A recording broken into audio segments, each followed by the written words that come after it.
All right, now joining us in studio, she's running for 52nd District of Congress and a guy who is dominating business in the 52nd District, Seth O'Byrne and Denise Gitsham. Good to have you on the show. Thanks Denise, for having always us. good having you on. Seth, of course, you as well. So let's start with the area of San Diego we're focused on here.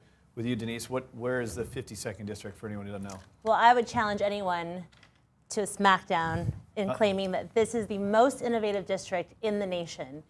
San Diego's California's 52nd District goes from Coronado all the way up the shore, up to La Jolla. So we have the most beautiful coastline you can imagine. Yeah. And then all of downtown, which is just exploding right now, up until you hit about Mission Valley. Everything's west of the 5, and you get part of Mission Valley, and it goes all the way up to Carmel Valley. It has the Mesa, Torrey Pines Mesa, all the way out to Rancho Bernardo and Poway. So not a bad area for you to run for Congress or certainly to go to work Not a every day. hardship. Yeah, absolutely. Not a hardship. Yeah. I mean, these are the parts where you look at a postcard of San Diego, a postcard's probably going to come from your district. Exactly. Which I think is why it's easy to want to do business in the district and obviously fight for it as well. So, there's a lot of similarities and a lot of excitement about small business that I think, why I was so excited to have Denise on the show.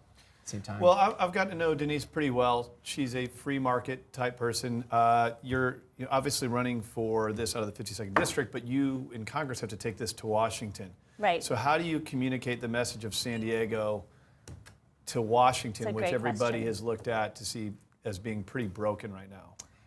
It is indeed, and actually one of the things that Seth just said is really part of the challenge when it comes to talking about San Diego is so many of our postcards come from the district that people think of us as just a really, beautiful town, but I always like to call us like the smart, sexy girl of towns, right? Like we have brains right. and we have beauty. We have the whole package.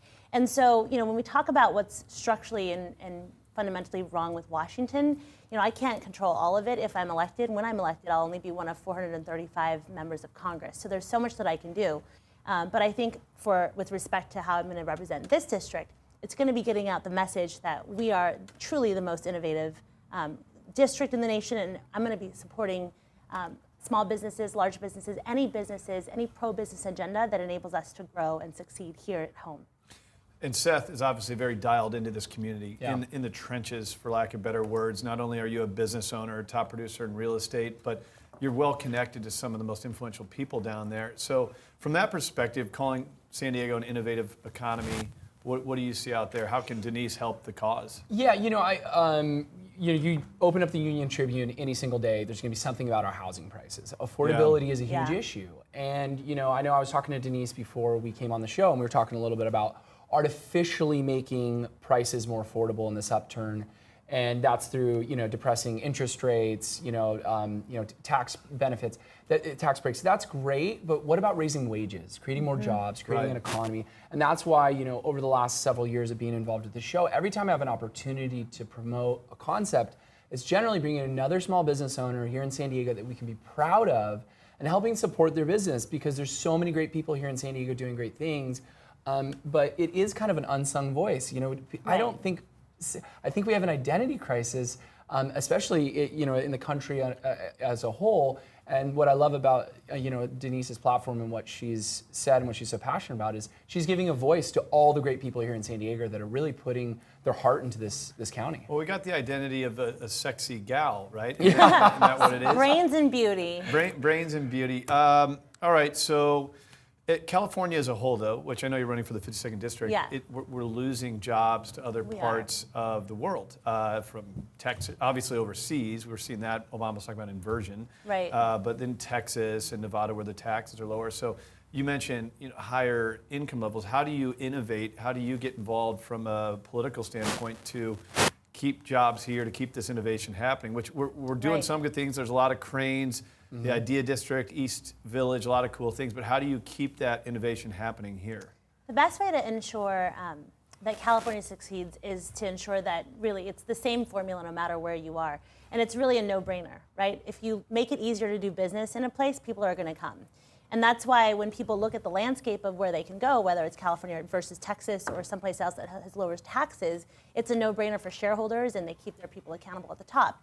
And so what we need to do, and it works no matter where you live, but it'll work especially well here in California where it's already hard to do business, is to make sure that we keep our taxes at a competitive rate.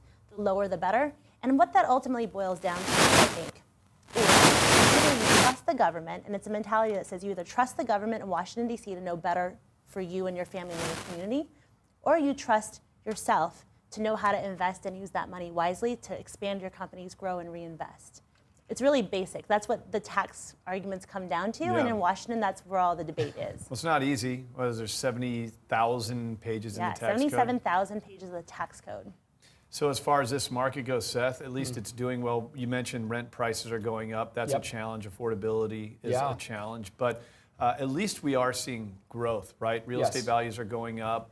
Do you think we're bubbly? Do you think the housing market is healthy here? Yeah, I think, the original idea of supporting the real estate, as we got into the recession we just came out of, a few years back, the idea was making interest rates lower, making it easier for people to buy real estate, because I think on a national scale, everyone understands that real estate is the prime mover of most of the economy. And so if real estate does well, the job creation that spurs from real estate transactions, management, rentals, people investing in also commercial and redevelopment. Mortgage, title, escrow, appraiser, credit reporting agencies, processing assistant. I mean, the laundry list of things that hit on a HUD when you close a deal. Not to mention that guy who's selling is probably buying another house. Yes, and I think that that worked, and the idea is then that's going to spur the second part of the economy, which is the broader economy that maybe doesn't have a direct relationship with real estate on a whole. One of the things I know we were talking about before the show is the Makers Quarter and the Idea District, and how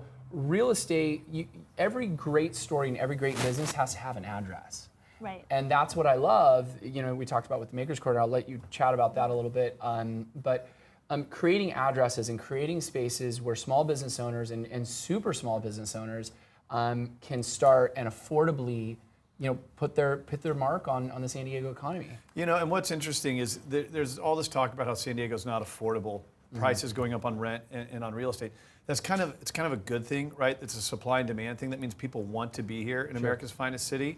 They just can't necessarily afford to, and that's where I think you're looking at free market, empowering businesses, lowering taxes. Yeah. But I'll let the... Well, there's another part to that, too. There's a regulatory side that all businesses have to deal with. So if there are regulations that don't make sense, now we all agree that we have to have some regulations when it comes to business.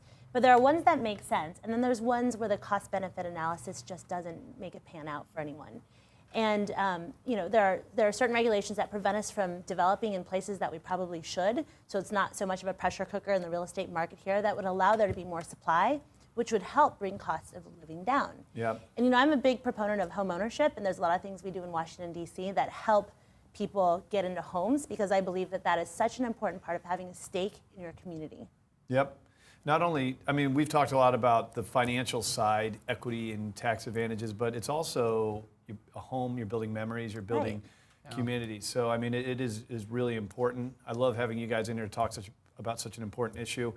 Fortunately, we're out of time, but we'll get you back on. Fair enough. Wonderful. Denise, good luck. Seth, always good to have you on the show. Thank you, Craig. All right, coming up next, we're going to dive into the national marketplace. Seen a lot of volatility in stocks. What does that mean for you? Even though that we've seen there's been negative reports in the reporting season, why is the market up? We're going to answer that coming up on the American Dream next.